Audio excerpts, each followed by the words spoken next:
Durante as perseguições romanas aos cristãos, é óbvio que eles não podiam discutir a questão das relações entre o poder temporal, o Estado, e o poder espiritual, a Igreja. Apenas, no entanto, Constantino deu liberdade à Igreja e, sobretudo, depois que Teodósio cristianizou efetivamente o Império Romano, começaram os papas e os teólogos, como Santo Ambrósio e depois, sobretudo, Santo Agostinho, a teorizar sobre tais relações. E a coisa se foi acumulando, e no âmbito da Idade Média, onde se alcançou o que de melhor houve na história humana quanto a estas relações entre o poder temporal e o poder espiritual, os papas insistiram cada vez mais na chamada doutrina das duas espadas ou dos gládios. É a mesma doutrina de Cristo Rei. São vários nomes que ela tem. Doutrina de Cristo Rei, a doutrina dos dois gládios ou duas espadas, a doutrina tomista da ordenação essencial do poder temporal ao espiritual. No entanto, no século XIII, XII, cresceu de novo a economia. Voltou a circular riqueza. E surge uma nova classe social, a burguesia, que não se mostrou disposta a tolerar as normas da Igreja para a economia, a saber, a proibição da usura e a imposição do chamado preço justo. Ao lado desta revolta da burguesia contra a Igreja, revoltam-se também os reis, que também estavam enriquecendo e começavam a tornar-se reis absolutistas. De modo que a aliança entre burguesia e reis se consolida, em particular no século XIV, e no século XIV mesmo é que o magistério da Igreja, através do Papa Bonifácio VIII, emite um documento, a Bula Unam Sanctam, em que adota de modo extraordinário e infalível a doutrina das duas espadas. Não se fez tardar a reação dos reis e da burguesia. Filipe o Belo, rei de França, manda prender a Bonifácio VIII, que morre em consequência desta prisão. Não na prisão, mas em consequência dela, sem dúvida. E depois passa a ser um dos mais caluniados papas de todos os tempos, ele que foi um dos maiores de todos os tempos. E caluniado no âmbito da própria Igreja, entre católicos. Mas o fato é que o magistério da Igreja ainda voltaria a insistir no século XIV com o Papa João XXII, o mesmo que canonizou a Santo Tomás, voltaria a insistir nesta doutrina, na doutrina da ordenação essencial do poder temporal ao poder espiritual. Mas foi o último. Diante da ofensiva crescente dos reis absolutistas e da burguesia, o magistério da Igreja deixou de falar nesta doutrina. Não a contrariou, claro, até porque é doutrina extraordinária, infalível, mas deixou de falar. A revolta da burguesia foi mais longe que a dos reis absolutistas. E, cansada a burguesia desse aliado oneroso que eram os reis absolutistas, promove a Revolução Francesa. Doravante, o cerco à igreja aumentará ainda mais. Mas, no meio deste mesmo cerco, na encíclica Immortale Dei, Leão XIII voltará, depois de 6 séculos, a falar da doutrina que tinha sido calada. Diz ele, na Immortale Dei, o Estado se ordena à Igreja como o corpo, a alma no composto humano. Não fazia senão repetir a Santo Tomás de Aquino. Bem, além disso, ele instituiu o cardeal Pi de Poitiers. É o cardeal Pi de Poitiers. Depois, então, de derivas entre os teólogos que acabaram aderindo à doutrina ruim de Francisco Soares quanto à política, o cardeal Pi de Poitiers volta com toda a força a defendê-la. É o defensor por excelência da realeza social de Cristo. Era um cardeal de Leão XIII. Mas mais que isso, houve um homem que seria imensamente influído por ele quanto a isto mesmo, quanto à doutrina da realeza social de Cristo. E este homem é ninguém menos que o futuro São Pio X, cujo lema, instaurar ou restaurar tudo em Cristo, que é um lema da doutrina da realeza social de Cristo, é caudatário do pensamento do cardeal Pi de Poitiers. Depois, Pio XI escreverá aquela que é a carta magna da cristandade, curiosamente, quando já não havia cristandade. É a encíclica Quas Primas, também ela devedora, caudatária do pensamento do cardeal Pi.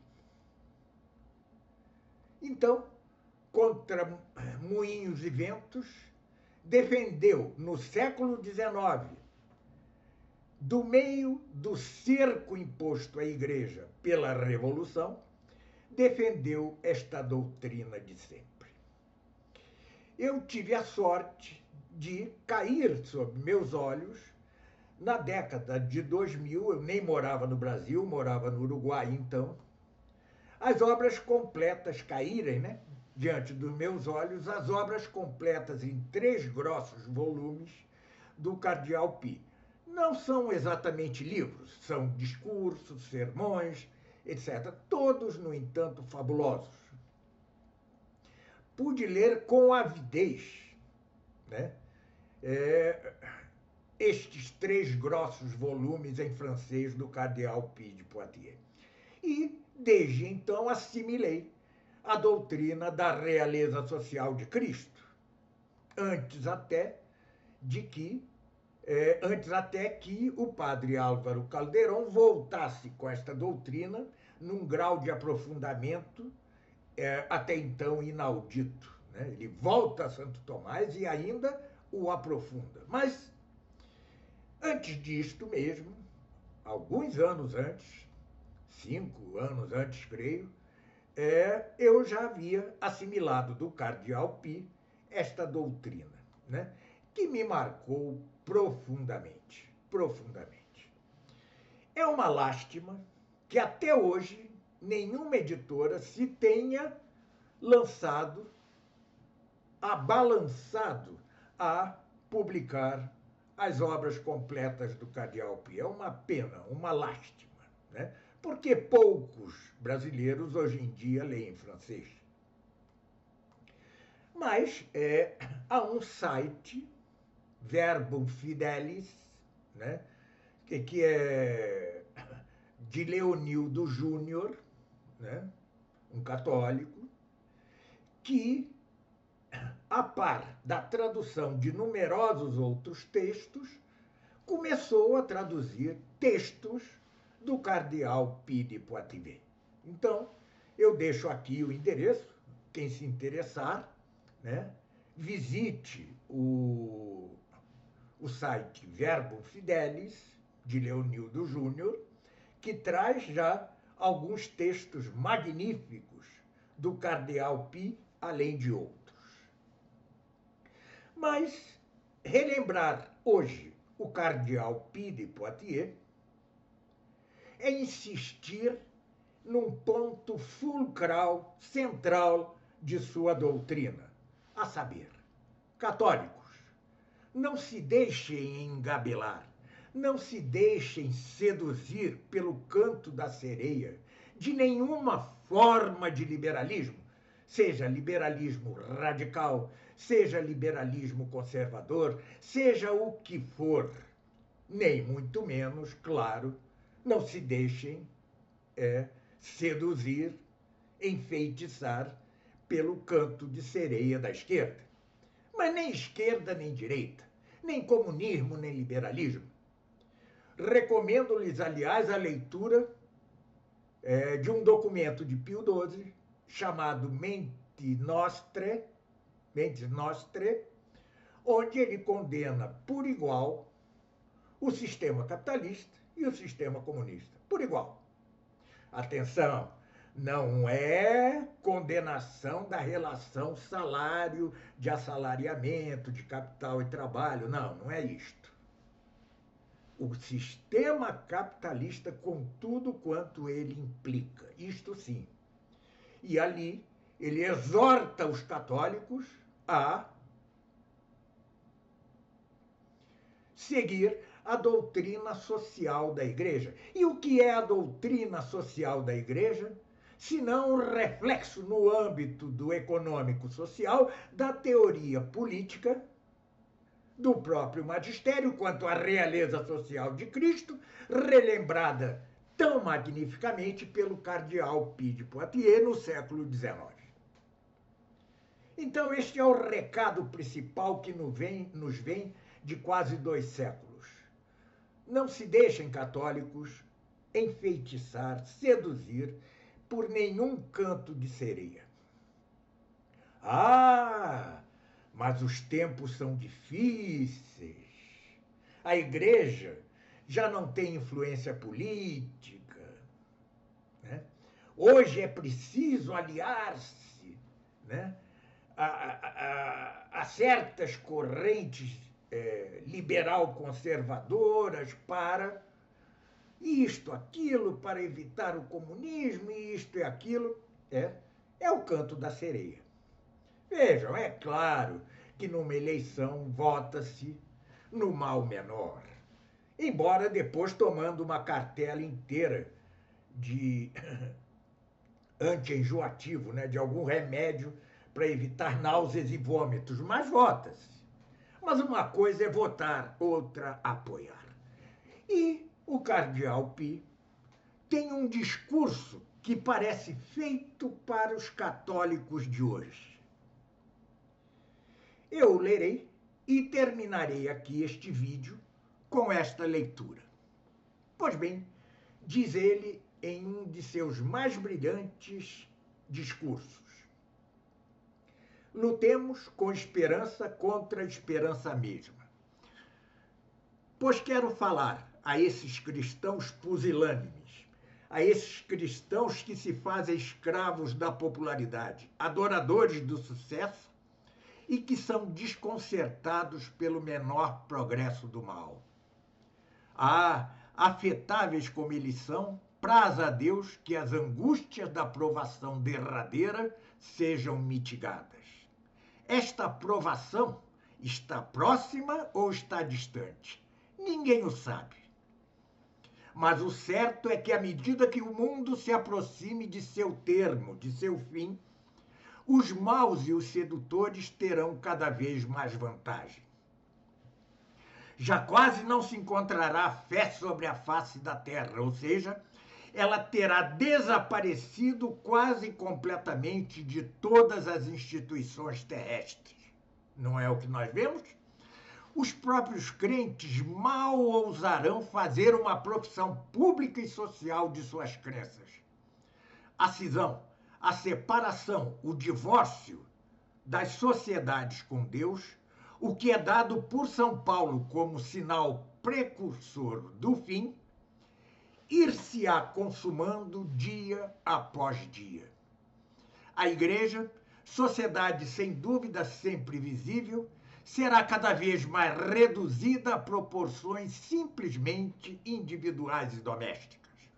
Ela que dizia em seus começos: o lugar me é estreito, abre-me um espaço em que eu possa habitar, ela se verá disputar o terreno palmo a palmo.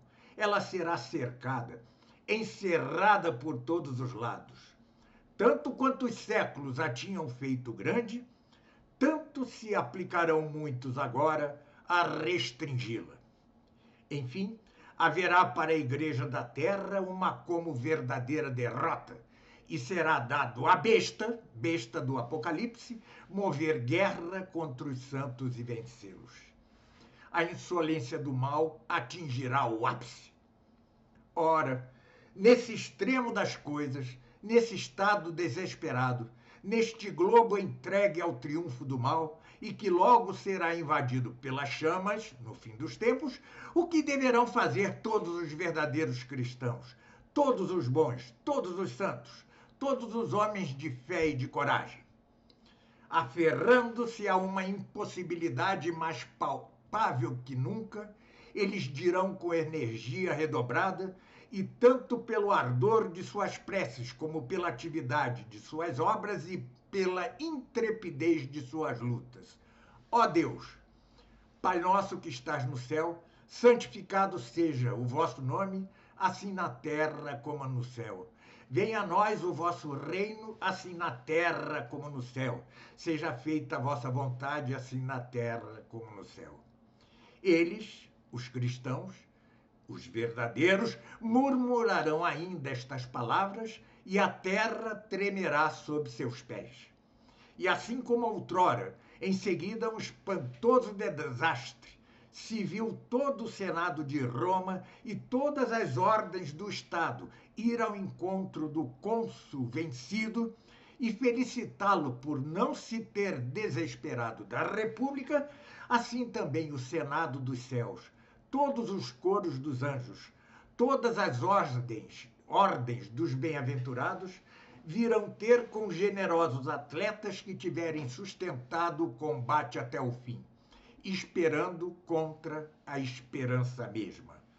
Em latim, contra spem in spem. E então, este ideal impossível que todos os eleitos de todos os séculos tinham obstinadamente perseguido, se tornará, enfim, realidade. Neste segundo e derradeiro advento, o Filho entregará o reino deste mundo a Deus, seu Pai, e o poder do mal terá sido evacuado para sempre para o fundo dos abismos. Todo aquele que não tiver querido assimilar-se, incorporar-se a Deus por Jesus Cristo, pela fé, pelo amor, pela observância da lei, será relegado à cloaca das imundícies eternas. E Deus viverá e reinará plenamente e eternamente, não apenas na unidade de sua natureza e na sociedade das três pessoas divinas, mas na plenitude do corpo místico de seu Filho encarnado e na consumação dos santos. Muito obrigado pela atenção e até nosso próximo vídeo.